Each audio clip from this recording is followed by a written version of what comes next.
Alright, fellas, another ammo score. Went to Walmart with the wife. She had to pick up a few things. Did my usual look at the ammo case. No 22s. Went in. Was looking around. Seeing this shoved all the way in the back corner. Called the dude over to ask for if I could get it. Says, yeah.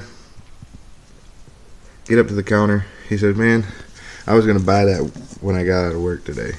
Well, sorry, buddy. Beat you to it. 174, 184, 44 out the door.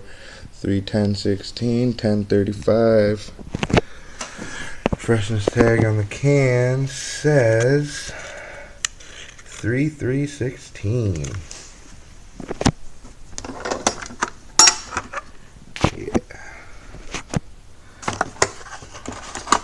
Pretty legit. Anyways, that's my ammo score for today, fellas.